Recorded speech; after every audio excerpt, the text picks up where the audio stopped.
সমাধান চাও যদি জীবনে মরণে, ফিরে যাও খুঁজে নাও চোখ রাখো কোরআনে। পড়েন সবাই, সমাধান ফিরে যাও খুঁজে নাও চোখ রাখো কোরআনে। If you want the solution this দুনিয়া এন্ড আখিরা, go back have a look to the holy কোরআনে।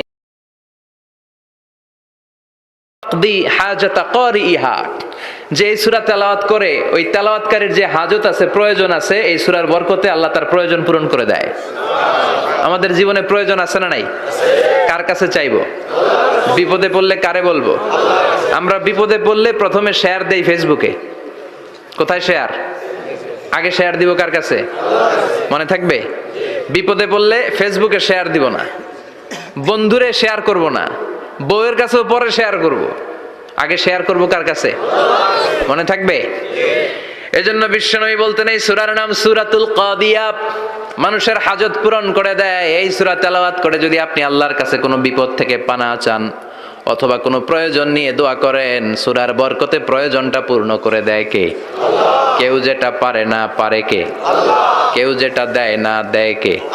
কেউ যেটা শোনে না শোনে কে? তাহলে পেলাম সূরাতুল কাদিয়া। আরেকটা নাম আছে সূরার, সেটা হচ্ছে সূরাতুল আযীমা, সুমহান সূরা। কি সূরা? সুমহান, আযীমা। এই আযীম আর আযীমা এই শব্দ দুইটা অনেক দামি, আল্লাহ যে কোনো জায়গায় ব্যবহার করেন নাই। বিশ্বনবীর চরিত্রের উপমা দিতে যে আল্লাহ আযীম শব্দ বলেছেন, তাই না? রব্বুল আলামিন বলেন ওয়া ইন্নাকা লাআলা খুলুকিন আযীম। ও নবী, সাধারণ কোন চরিত্র আপনারে আমি দেই নাই, আপনারে আমি দিয়েছি আযীম একটা চরিত্র, খুলুকুন আযীম। And verily indeed you are on a very good standard of character. অসাধারণ চরিত্র দিয়েছি। বিশ্বনবীর চরিত্র বুঝাতে যে আল্লাহ কি শব্দ ব্যবহার করেছেন? কথা বলে না, তাফসীর শিখে যেতে হবে। কোন শব্দ ব্যবহার করেছেন? আযীম। আবার আল্লাহ নিজের পরিচয় দিতে যে আযীম বলেছেন, ওয়ালা ইয়াউদুহু হিফযুহুমা ওয়া হুয়াল আলিয়্যুল আযীম। সুবহানাল্লাহ। আকাশ জমিনের নিয়ন্ত্রণ করতে যে আল্লাহ কখনো ক্লান্ত হয় নাকি? কারণ তিনি হচ্ছেন আল আলিয়্যুল আযীম। আল্লাহু আকবার। তার মানে নবীর চরিত্রের ক্ষেত্রে আযীম, আল্লাহর নিজের সত্তার ক্ষেত্রে আল্লাহ বললেন আযীম। আবার বললেন কিয়ামতের দিন গোটা পৃথিবীটারে আমি নাড়িয়ে দেব, গোটা পৃথিবীতে একটা আমি ভূমিকম্প দিব। এই কথাও কোরআনে আছে না নাই? ইযা জুলজিলাতিল আরদু জিলজালাহা আল কারিয়াতু মাল কারিয়া। পুরো পৃথিবী কাঁপিয়ে দিব। এই কাঁপাকাঁপিটা ওই দিনের ভূমিকম্পটা কি অন্যান্য সময়ের ভূমিকম্পের মতো হবে? এই ভূমিকম্পকে আল্লাহ বলেছেন আযীম। ইন্না জালজালাতা সাআতি লা শাইউন আযীম। সেদিনের ভূমিকম্প সাধারণ কোনো আর্থকোয়েক নয়, সাধারণ ভাইব্রেশন না, এটা আযীম। আবার আল্লাহ কোরআনকেও আযীম বলেছেন, ওয়ালাকাদ আতাইনাকা সাবআম মিনাল মাসানি ওয়াল কুরআনাল আযীম। ও নবী, আমি আপনারে নিত্য পাঠনীয় সপ্তবাক্য সূরাতুল ফাতিহা দিয়েছি, সাথে সাথে কোরআনে আযীম দান করেছি। সুবহানাল্লাহ। তার মানে কোরআনের ক্ষেত্রে আযীম, কিয়ামতের ভূমিকম্প এটা আযীম, আল্লাহ নিজেও আযীম, বিশ্বনবীর চরিত্র আযীম। আবার এই সূরাটাও যেহেতু দামি, এজন্য এই সূরার নাম সূরাতুল আযীমা, সূরাতুল আযীমা, সুমহান সূরা। এটা যেন তেন সূরা নয়, এটা তো কোরআনের কলব। কলব ছাড়া মানুষ বাঁচে? হার্ট ফাউন্ডেশনে যেয়ে দেখবেন মানুষের কি অবস্থা। হৃদরোগ, হৃদয় যার নষ্ট, তার যে কত কষ্ট। এই যে কি পরানো লাগে এখন? রিং পরায়, এনজিওগ্রাম, এনজিওপ্লাস্টি করে আর্টারি ব্লক করে ফেলে। চর্বি, এত চর্বি আমরা খাই, এত গরুর গোশত আমরা খাই। মনে রাখবেন, যেই প্রাণীর পা বেশি ওইটার ভিতরে কোলেস্টেরল বেশি। মাছের কয় পা? হ্যাঁ, নাই, এখানে নাই, মাছের পাটা নাই, কোলেস্টেরল নাই। মুরগির কয় পা? জোরে বলতে হবে। তার মানে কিছু কোলেস্টেরল আছে না নাই? গরুর কয় পা? কোলেস্টেরল বেশি না কম? এইবার কোন চিংড়ির কয় পা? সবচেয়ে বেশি কোলেস্টেরল কন্টেইন করে শ্রিম্প, প্রন, চিংড়ি। এজন্য এগুলো কম খাইতে হবে। তবে 40-এর আগে যারা আছেন ধুমায়া খান, 40-এর পরে এই যে মাটন, ল্যাম্প, ছাগলের গোশ, খাসির গোশ, চিংড়ি, এগুলো আপনার ডায়েট থেকে বাদ দিয়ে দিতে হবে। বুঝতে পেরেছেন? এজন্য এই সূরাটা যেন তেন সূরা নয়, এটা তো কোরআনের কলিজা, হার্ট, হৃদয়। এজন্য সূরাটা সূরাতুল আযীমা। সুবহানাল্লাহ পড়েন। তার মানে 1 নম্বরে পেলাম সূরাতুল কাদিয়াহ, 2 নম্বরে পেলাম সূরাতুল আযীমা, 3 নম্বরে সূরার আরেক নাম হলো সূরাতুল মুইম্মা। সূরাতুল মুইম্মা। মুইম্মার 2 অর্থ। এক অর্থ হচ্ছে এটার বরকতটা আম, সবার জন্য, যেই পড়ে সেই বরকত পায়, এজন্য মুইম্মা। আবার মুইম্মার আরেক অর্থ হচ্ছে যেই সূরা শত্রুকে অন্ধ করে দেয়। কি করে দেয়? এই সূরার প্রথম 9টা আয়াত যদি বিপদে পড়ে, শত্রুর কবলে পড়ে আপনি তেলাওয়াত করেন, শত্রুর চোখটারে অন্ধ করে দিবে কে? আল্লাহ। বিশ্বনবী মক্কা থেকে যখন মদিনায় যায়, হিজরতের সময় বিশ্বনবী সূরাতুল ইয়াসিনের প্রথম 9টা আয়াত তেলাওয়াত করলেন। তেলাওয়াত করে আল্লাহর নাম নিয়ে ঘর থেকে বের হলেন। আশেপাশে কাফেররা ঘুরে কিন্তু বিশ্বনবীরে দেখে না, সবাই খেলে এরকম এরকম করে, ডানে বায়ে হাতায় বিশ্বনবীর সামনে দিয়ে যায়, কিন্তু কাফেরদের চোখ অন্ধ করে দিয়েছে কে? আল্লাহ। এজন্য কোরআন তেলাওয়াত করলে কাফেরদের চোখকে অন্ধ বানায় দেয় কে? আল্লাহ। এজন্য সূরার একটা নাম হচ্ছে সূরাতুল মুইম্মা। কি নাম? অন্ধ করে দেয়। তাফসিরে কুরতুবীর মুসান্নিফ ইমাম আল কুরতুবী, ওনাকে জালিম বাদশা বন্দী করেছিল। ওনার তাফসিরে এসেছে উনি শক্তিশালী লোক ছিলেন, জেলখানা ভেঙে বাঁচার জন্য দিছে দৌড়। উনারেও ধরার জন্য জালিম বাদশার সৈনিকেরা ঘোড়া নিয়ে রওনা হয়েছে, উনিও দৌড়ায়, ঘোড়াও পেছন থেকে আসে। ওমিয়া মানুষ কি ঘোড়ার দৌড়ের সাথে পারে? উনি হাঁটতে হাঁটতে হয়রান হয়ে এক বালুর ময়দানে যে ধপাস করে পড়েছেন। ওরাও ঘোড়া দিয়ে এসে নেমেছে, কিন্তু আজীব তামাশা, উনি বালুতে ধপাস করে পড়েই সূরাতুল ইয়াসিনের প্রথম 9 আয়াত তেলাওয়াত করতে শুরু করেছেন।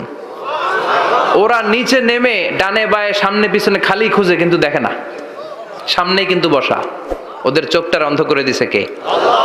বিশ্বাস হয়? ঈমান হয়? এজন্য বিপদে পড়লে সূরাতুল ইয়াসিনের প্রথম 9 আয়াত পড়তে রাজি আছেন? আল্লাহ তুমি তৌফিক দাও। আমিন। আরো জোরে পড়েন আমিন।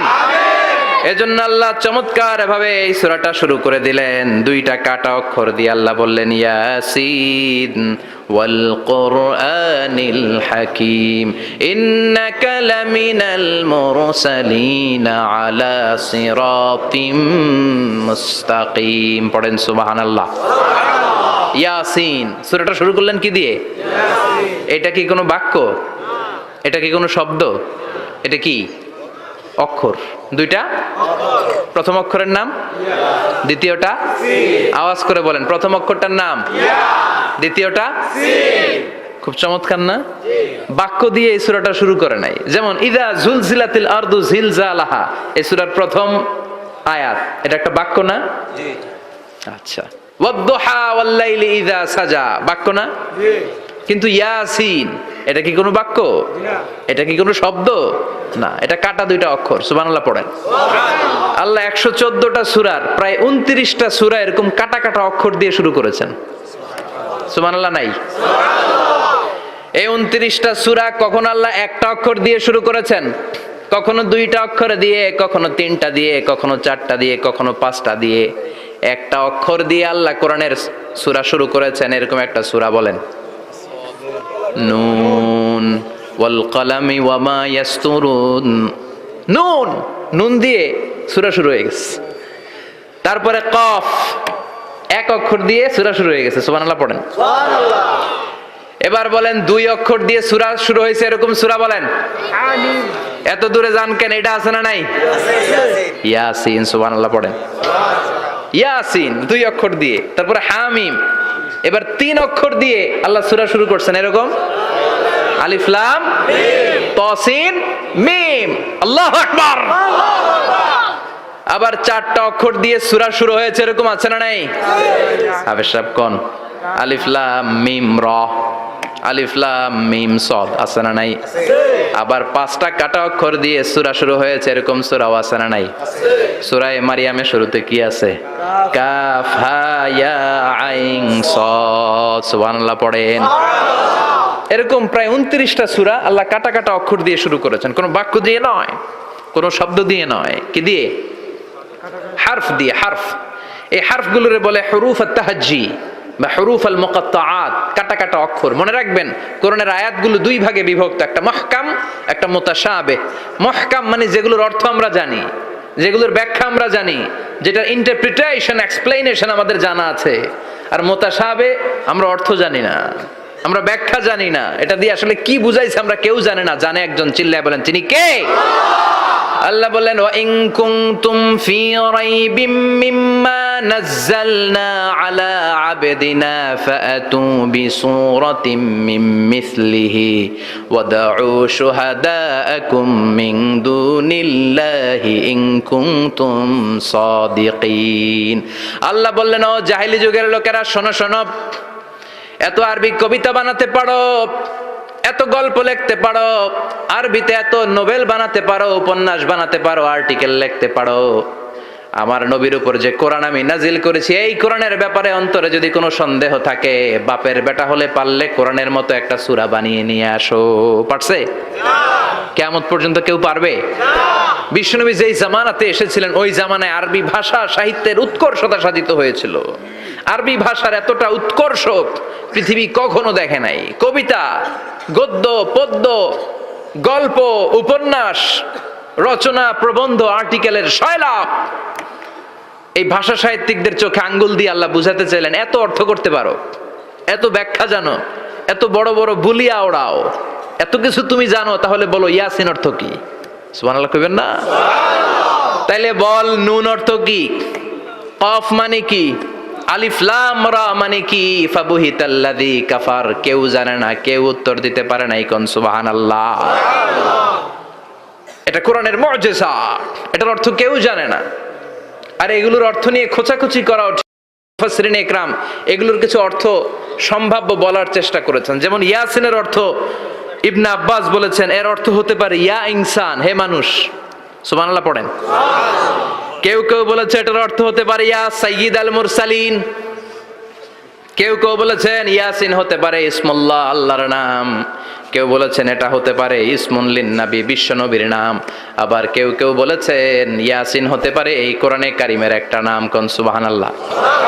এই সম্ভাব্য সব কথাগুলো বলে পৃথিবীর সব মুফাসসিররা বলতে বাধ্য হয়েছেন আল্লাহু আ'লামু বিমুরাদিহি বিহি। এটার দ্বারা আসল অর্থ যে কি এটা আমরা কেউ জানি না। জানে কে? আল্লাহ। চিৎকার করে বলতে হবে, জানে কে? তাহলে ইয়াসিন মানে আমরা জানি না। ইয়াসিনের অর্থ আমরা ছেড়ে দেব কার উপর? আল্লাহ। এরপর আল্লাহ বললেন ওয়াল কুরআনিল হাকীম, প্রজ্ঞাময় বিজ্ঞানময় কোরআনের শপথ।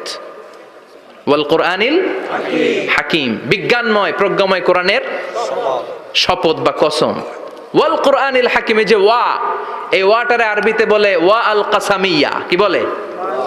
ওয়া আল কাসামিয়া। কসম কাটার জন্য আল্লাহ এই ওয়া ব্যবহার করেছেন। যত জায়গায় কোরআনে আল্লাহ কসম কেটেছেন ওই কসমের শব্দটার আগে ওয়া আছে না নাই? আছে। ও মিয়া, কোরআনে আল্লাহ সময়ের শপথ করেছেন, কসম কেটেছেন, যুগের কসম কেটেছেন। যুগের সময়ের আরবি হলো আল আসর। এই আসরের আগে ওয়া আছে না নাই? আছে। কি বলছে আল্লাহ? ওয়াল আসর, ওয়াল। আবার তিন ফলের কসম আল্লাহ কোরআনে কেটেছেন। কি বলেছেন? ওয়াত্তিন মানে তিনের কসম। জাইতুনের কসম কেটেছেন, বলেছেন ওয়াজ্জাইতুন। তুর পাহাড়ের কসম কেটেছেন, বলেছেন ওয়াতুরে সিনিন। যত জায়গায় কসম তত জায়গায় ওয়াও আছে না নাই? আছে। পাহাড়ের নামে কসম কেটেছেন, আল্লাহ বলেছেন ওয়াতুর। সূর্যের নামে কসম কেটেছেন, আল্লাহ বলেছেন ওয়াশ-শামসি ওয়া দুহাহা। সুবহানাল্লাহ কইবেন না? সুবহানাল্লাহ। ফজরের নামে কসম কেটেছেন, কি বলেছেন? ওয়াল ফাজর। জিলহজ মাসের প্রথম 10 রাতের কসম কেটেছেন, কি বলেছেন? ওয়া লায়ালিন আশর।